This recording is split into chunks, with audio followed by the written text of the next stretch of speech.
ನೀವು ರೇಷನ್ ಕಾರ್ಡ್ಗೆ ಅರ್ಜಿ ಹಾಕಲಿಕ್ಕೆ ಕಾಯ್ತಾ ಇದ್ದೀರಾ?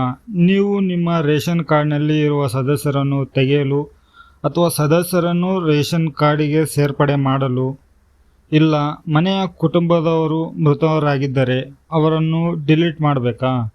ಅಥವಾ ಒಂದು ಹಳ್ಳಿಯಿಂದ ಇನ್ನೊಂದು ಊರಿಗೆ ಅಥವಾ ಒಂದೇ ಸಿಟಿಯಲ್ಲಿದ್ದು ಒಂದು ನಗರದಿಂದ ವಿಳಾಸವನ್ನು ಇನ್ನೊಂದು ನಗರ ಅಥವಾ ಊರಿಗೆ ವಿಳಾಸವನ್ನು ವರ್ಗಾವಣೆ ಮಾಡಬೇಕಾ? ಹಾಗಿದ್ರೆ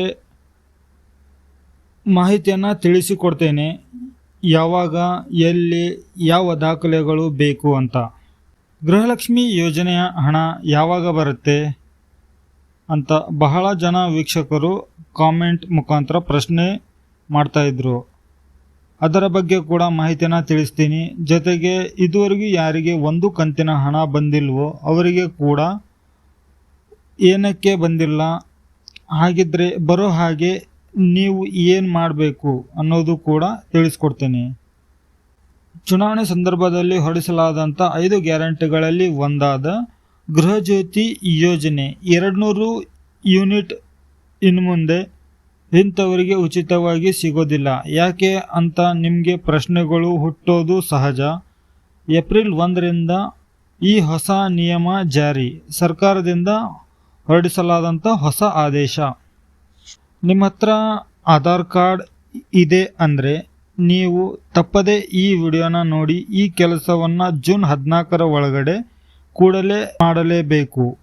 ಇಲ್ಲ ಅಂದರೆ ನಿಮ್ಮ ಆಧಾರ್ ಕಾರ್ಡ್ ನಿಷ್ಕ್ರಿಯಗೊಳ್ಳುತ್ತದೆ. ಈ ಎಲ್ಲ ಮಾಹಿತಿಯನ್ನು ಒಂದೇ ವಿಡಿಯೋದಲ್ಲಿ ಸಂಪೂರ್ಣವಾದ ಮಾಹಿತಿಯನ್ನು ತಿಳಿಸ್ಕೊಡ್ತೀನಿ.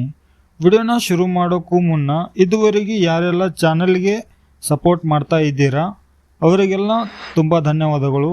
ಇನ್ನು ಯಾರೆಲ್ಲ ಚಾನಲ್ಗೆ ಹೊಸಬರಿದ್ದೀರೋ ಚಾನಲ್ಗೆ ಸಬ್ಸ್ಕ್ರಿಪ್ಷನ್ ಮಾಡ್ಕೊಂಬಿಟ್ಟು ವಿಡಿಯೋಗೆ ಒಂದು ಲೈಕ್ ಕೊಡಿ. ಹಾಗೆ ವಿಡಿಯೋನ ಆದಷ್ಟು ಎಲ್ಲರಿಗೂ ಈ ಮಾಹಿತಿಯನ್ನು ಶೇರ್ ಮಾಡ್ತಾಯಿರಿ.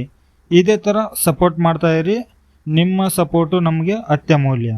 ಈ ಹಿಂದೆ ರೇಷನ್ ಕಾರ್ಡಿಗೆ ಅರ್ಜಿ ಸಲ್ಲಿಕೆಯಾದಂಥ ಸಂಖ್ಯೆ 2.95 ಕೋಟಿ. ಈ ಒಂದು ಹೊಸ ರೇಷನ್ ಕಾರ್ಡನ್ನು ವಿತರಣೆ ಮಾಡಲಾಗ್ತಾಯಿದೆ ವಲಯವಾರು ಅಥವಾ ಜಿಲ್ಲಾವಾರು. ಈ ಒಂದು ಮಾಹಿತಿಯನ್ನು KH ಮುನಿಯಪ್ಪ ಅವರು ಸ್ಪಷ್ಟನೆ ನೀಡಿದ್ದಾರೆ. ಇನ್ನು ರೇಷನ್ ಕಾರ್ಡ್ ತಿದ್ದುಪಡಿ ಮಾಡಲಿಕ್ಕೆ ಮತ್ತೆ ಅವಕಾಶ ಕೊಡಲಾಗ್ತಿದೆ. ಯಾವಾಗ ಅಂತಂದರೆ ಏಪ್ರಿಲ್ ಮೊದಲನೇ ವಾರದಲ್ಲಿ ಅವಕಾಶ ಮಾಡಿ ಕೊಡಲಾಗುತ್ತದೆ. ಎಲ್ಲಿ ಅರ್ಜಿ ಸಲ್ಲಿಕೆ ಮಾಡಬಹುದು ಅಂದರೆ ಗ್ರಾಮವನ್ನು, ಕರ್ನಾಟಕವನ್ನು, ಬೆಂಗಳೂರನ್ನು ಇಂತಹ ಗ್ರಾಹಕ ಸೇವಾ ಕೇಂದ್ರಗಳಲ್ಲಿ ಅರ್ಜಿ ಸಲ್ಲಿಸಬಹುದು. ಹಾಗಿದ್ದರೆ ಅರ್ಜಿ ಸಲ್ಲಿಕೆಗೆ ದಾಖಲೆಗಳು ಏನು ಬೇಕು? ನಿಮ್ಮ ಹತ್ರ ಕಾಸ್ಟ್ ಇನ್ಕಮ್ ಸರ್ಟಿಫಿಕೇಟ್ ಇರಬೇಕಾಗತ್ತೆ, ಆಧಾರ್ ಕಾರ್ಡ್ ಇರಬೇಕಾಗತ್ತೆ, ರಿಜಿಸ್ಟರ್ ಮೊಬೈಲ್ ನಂಬರ್ ಇರಬೇಕಾಗತ್ತೆ, ನಿಮ್ಮ ಆಧಾರ್ ಕಾರ್ಡಿಗೆ ಲಿಂಕ್ ಇರುವಂಥದ್ದು. ನಂತರ ಬ್ಯಾಂಕ್ ಪಾಸ್ಬುಕ್ ಇದ್ರೂ ಅನುಕೂಲ. ಗೃಹಲಕ್ಷ್ಮಿ ಯೋಜನೆಯ 6ನೇ ಕಂತಿನ ಹಣ ಕೆಲವೊಂದು ಫಲಾನುಭವಿಗಳ ಅಕೌಂಟಿಗೆ DBT ಮುಖಾಂತರ ವರ್ಗಾವಣೆ ಆಗಿದೆ. ಇಲ್ಲಿ ನಾನು ನಿಮಗೆ ಒಂದು ಸ್ಕ್ರೀನ್ಶಾಟನ್ನು ತೋರಿಸ್ತಾ ಇದ್ದೇನೆ ನೋಡಿ. ಈ 6ನೇ ಕಂತಿನ ಹಣ ಈ ಫಲಾನುಭವಿಗೆ ಅವರ ಒಂದು ಖಾತೆಗೆ ಜಮಾ ಆಗಿದೆ. ಇನ್ನು 7ನೇ ಕಂತಿನ ಹಣ ಇದೇ ತಿಂಗಳು 25ನೇ ತಾರೀಕಿನ ನಂತರ ನಿಮ್ಮ ಖಾತೆಗಳಿಗೆ ಜಮಾ ಮಾಡಲಾಗುತ್ತದೆ ಎಂದು. ಆದರೆ ಯಾರಿಗೆ ಇನ್ನೂ ಇದುವರೆಗೂ ಒಂದು ಕಂತಿನ ಗೃಹಲಕ್ಷ್ಮಿ ಯೋಜನಾ ಹಣ ಬಂದಿಲ್ವೋ, ಇಲ್ಲಿ ತೋರಿಸ್ತಾ ಇರೋ ವಿಡಿಯೋದ ಒಂದು ಥಂಬ್ನೇಲ್ ಇದೆ ನೋಡಿ. ಈ ವಿಡಿಯೋದ ಲಿಂಕನ್ನು ನಾನು ಡಿಸ್ಕ್ರಿಪ್ಷನ್ ಬಾಕ್ಸಲ್ಲಿ ಕೊಟ್ಟಿರ್ತೇನೆ. ಆ ವಿಡಿಯೋದಲ್ಲಿ ಗೃಹಲಕ್ಷ್ಮಿ ಯೋಜನೆ ಆಗಿರ್ಬೋದು ಅಥವಾ ಅನ್ನಭಾಗ್ಯ ಯೋಜನೆ ಆಗಿರ್ಬೋದು 18 ಕಂಡೀಷನ್ಗಳನ್ನು ಸರಿಯಾಗಿ ಫಾಲೋ ಮಾಡಿ ಪಕ್ಕಾ ನಿಮಗೆ ಗೃಹಲಕ್ಷ್ಮಿ ಅಥವಾ ಅನ್ನಭಾಗ್ಯ ಯೋಜನೆ ಹಣ ಬಂದೇ ಬರುತ್ತೆ. ಕರ್ನಾಟಕ ಸರ್ಕಾರದ ಕಾಂಗ್ರೆಸ್ ಸರ್ಕಾರದಿಂದ ಹೊರಡಿಸಲಾದಂಥ ಗೃಹಜ್ಯೋತಿ ಯೋಜನೆಯ 200 ಯೂನಿಟಿನಲ್ಲಿ ಏನು ಬದಲಾವಣೆ ಅಂದರೆ ಪ್ರತಿ ತಿಂಗಳು 200 ಯೂನಿಟ್ ಒಳಗಡೆ ಉಪಯೋಗ ಮಾಡಿದರೆ ನಿಮಗೆ ಉಚಿತ ವಿದ್ಯುತ್ ಸಿಗುತ್ತದೆ. ನಂತರ ಯಾವುದೇ ಥರ ನಿಮಗೆ ಬಿಲ್ಲು 0 ಅಂತ ಹೇಳಿ ಬರುತ್ತೆ. ಇದುವರೆಗೂ ಉಚಿತ ವಿದ್ಯುತ್ ಪಡೆದುಕೊಳ್ಳುತ್ತಿರುವ ಕುಟುಂಬಗಳ ಸಂಖ್ಯೆ 1.20 ಕೋಟಿಯಷ್ಟಿದೆ. ಇಷ್ಟು ಕುಟುಂಬಗಳಲ್ಲಿ 200 ಯೂನಿಟ್ ಬಳಕೆ ಉಪಯೋಗ ಮಾಡಿದರೆ ಯಾವುದೇ ಹಣ ಕರೆಂಟ್ ಬಿಲ್ ಬರೋದಿಲ್ಲ.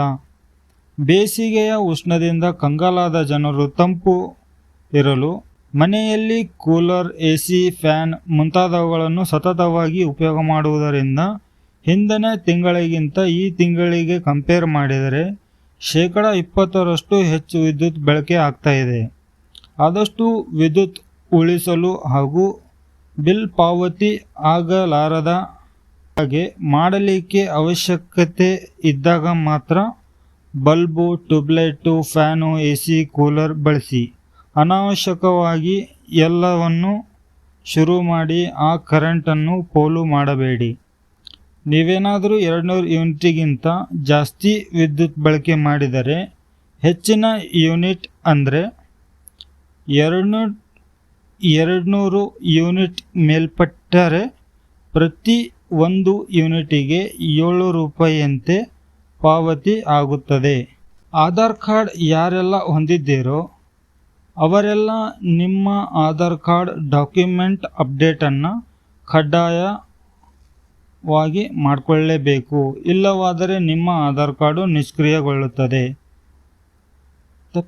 ಈ ಒಂದು ಆಧಾರ್ ಕಾರ್ಡು ನಿಷ್ಕ್ರಿಯಗೊಳ್ಳುವುದನ್ನು ತಪ್ಪಿಸುವುದಕ್ಕಾಗಿ ನಿಮ್ಮ ಹತ್ತಿರದ ಗ್ರಾಹಕ ಸೇವಾ ಕೇಂದ್ರಗಳಿಗೆ ಭೇಟಿ ನೀಡಿ ಹೋಗುವಾಗ ನಿಮ್ಮ ದಾಖಲೆಗಳನ್ನು ಜೊತೆಗೆ ತೆಗೆದುಕೊಂಡು ಹೋಗಿ. Aadhaar card, election card, ration card, PAN card ಯಾವುದಾದರೂ 2 ದಾಖಲೆಗಳನ್ನು ನಿಮ್ಮೊಟ್ಟಿಗೆ ತೆಗೆದುಕೊಂಡು ಹೋಗಿ ಈ ಒಂದು ಆಧಾರ್ ಕಾರ್ಡ್ ಡಾಕ್ಯುಮೆಂಟನ್ನು ನೀವು ಅಪ್ಲೋಡ್ ಮಾಡಬೇಕಾಗತ್ತೆ ಈ ಒಂದು ಆಧಾರ್ ಅಪ್ಡೇಟಿಗೆ. ವೀಕ್ಷಕರೇ, ಈ ಎಲ್ಲ ಮಾಹಿತಿಯು ನಿಮಗೆ ಉಪಯೋಗವಾದರೆ ಗೃಹಲಕ್ಷ್ಮಿ ಯೋಜನೆ ಆಗಿರ್ಬೋದು ಅಥವಾ ಗೃಹ ಜ್ಯೋತಿ ಯೋಜನೆ ಆಗಿರ್ಬೋದು, ರೇಷನ್ ಕಾರ್ಡ್ ತಿದ್ದುಪಡಿ ಆಗಿರ್ಬೋದು ಅಥವಾ ಆಧಾರ್ ಕಾರ್ಡ್ ಅಪ್ಡೇಟ್ ಆಗಿರ್ಬೋದು, ಈ ಎಲ್ಲ ಮಾಹಿತಿಗಳ ಬಗ್ಗೆ ನಿಮ್ಗೆ ಏನಾದರೂ ಡೌಟ್ ಇತ್ತಂದರೆ ಈ ವಿಡಿಯೋದ ಕಮೆಂಟ್ ಬಾಕ್ಸಲ್ಲಿ ಕಮೆಂಟ್ ಮಾಡ್ತಾಯಿರಿ. ನಿಮಗೇನಾದರೂ ಡೌಟ್ ಇತ್ತಂದರೆ ನಾನು ನಿಮಗೆ ಅದನ್ನು ಕ್ಲಿಯರ್ ಮಾಡ್ತೀನಿ. ಮತ್ತೆ ಹೊಸ ಮಾಹಿತಿಯೊಂದಿಗೆ ಸಿಗೋಣ. ಅಲ್ಲಿವರೆಗೂ ಜೈ ಹಿಂದ್.